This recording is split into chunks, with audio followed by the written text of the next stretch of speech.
क्या महाराष्ट्र में अजीत पवार कुछ बड़ा प्लान कर रहे हैं? भारत देश एक रहेगा तो सेफ रहेगा, उसमें क्या खराबी है? कुछ भी नहीं। क्या महायुति में दरार के पीछे कोई अहम स्ट्रेटेजी काम कर रही है? सबका साथ सबका विकास, सबका विकास, वैसे हम सब रहेंगे तो सेफ रहेंगे। क्योंकि महाराष्ट्र में महायुति भले ही जीत के कितने दावे कर ले, लेकिन ये साफ है कि महायुति में सब कुछ ठीक नहीं चल रहा है।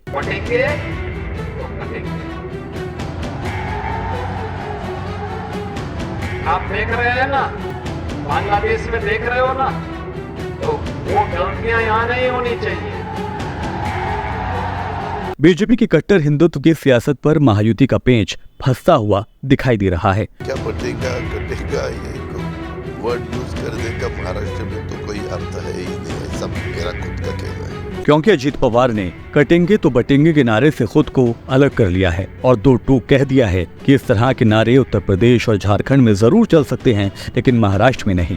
महायुति में चल रही इस उठापटक का पूरा विश्लेषण आपको दिखाएंगे कि कैसे यहाँ मुस्लिम वोटों के लिए महायुति को अपनी स्ट्रेटेजी में तब्दीली करनी पड़ रही है। साथ ही आपको बताएंगे कि कैसे अजीत पवार अपने नाराज वोटरों को संदेश दे रहे हैं और साथ ही इस स्ट्रेटेजी का क्या असर होगा आने वाले चुनावों में, वो तमाम चीजें इस वीडियो में आपको दिखाएंगे। लेकिन वीडियो शुरू करने से पहले आपसे गुजारिश है कि हमारे चैनल को सब्सक्राइब जरूर कर लें ताकि आप इस तरह की सच्ची और बिना लाग लपेट की खबरों को देख सके। महाराष्ट्र चुनाव में सत्ताधारी गठबंधन महायुति की दो अहम पार्टियां बीजेपी और एकनाथ शिंदे की अगुवाई वाली शिवसेना हिंदुत्व कार्ड पर खुलकर सियासत कर रही हैं। उत्तर प्रदेश के सीएम योगी आदित्यनाथ के नारे बटेंगे तो कटेंगे पर बीजेपी के साथ शिवसेना भी कंधे से कंधा मिलाकर खड़ी नजर आती है।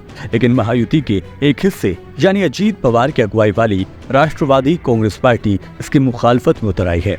वो गलत है, वो मुझे क्या बटेगा कटेगा, यही वर्ड यूज करने का महाराष्ट्र में तो कोई अर्थ है ही नहीं, ऐसा मेरा खुद का कहना है। उन्होंने ये साफ कर दिया है कि इस तरह के बटेंगे तो कटेंगे के नारे की हिमायत वो नहीं करते और इस तरह के नारे उत्तर प्रदेश या झारखंड में चलते होंगे, महाराष्ट्र में इस तरह के नारे नहीं चलते। हाँ, मैंने कहा ना, मैंने बताया ना कि मुझे वो अपने महाराष्ट्र के लोग अलग, उनकी सोच अलग है। शायद यूपी के, बिहार की, मध्य प्रदेश की, वहाँ के लोगों की सोच अलग हो सकती है, वो उनका अधिकार है।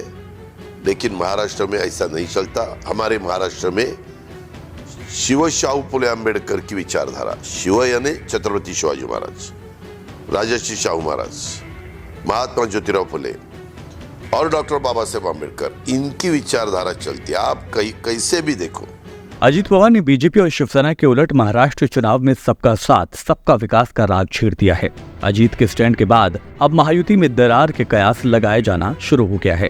कहा तो ये भी जा रहा है कि चुनावों के बीच महायुति में फूट खुलकर सामने आ गई है और उसके पीछे नवाब मलिक को दिए गए टिकट को बड़ी वजह माना जा रहा है। लेकिन क्या बात सिर्फ दरार की है या फिर अजीत पवार कोई बड़ा गेम प्लान कर रहे हैं? अजीत पवार के नए गेम प्लान को लेकर बात इसलिए भी हो रही है क्योंकि सीएम योगी आदित्यनाथ के बाद प्रधानमंत्री नरेंद्र मोदी ने भी एक है तो सेफ है का नारा दिया था। इस नारे को लेकर महायुति की तरफ से महाराष्ट्र के न्यूज़पेपर्स में फ्रंट पेज का एड दिया गया था, जिसमें तीनों दलों के निशान भी छपे हैं। इस एड में महाराष्ट्र के अलग अलग समुदायों की खास पगड़ी भी छपी है, लेकिन मुस्लिम टोपी इस तस्वीर में या इस एड में नजर नहीं आती है।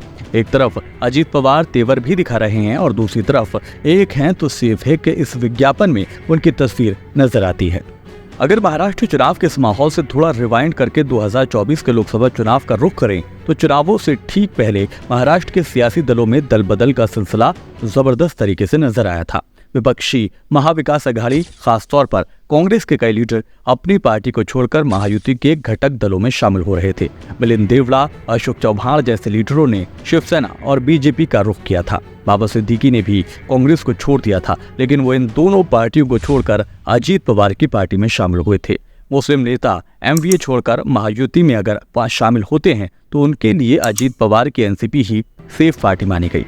अजीत का ताजा रुख फ्यूचर में भी महायुति के साथ आने की चाहत रखने वाले मुस्लिम लीडरान के लिए दरवाजे खुलने का इशारा करता नजर आता है।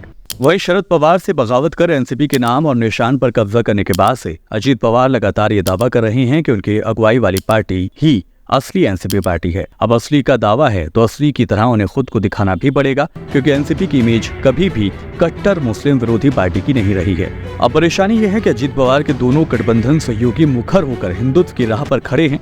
ऐसे में खुद अजीत के लिए भी जरूरी ये हो जाता है कि वो अपने दावे को सच करने के लिए इस तरह के कट्टर नारों की मुखालफत करे।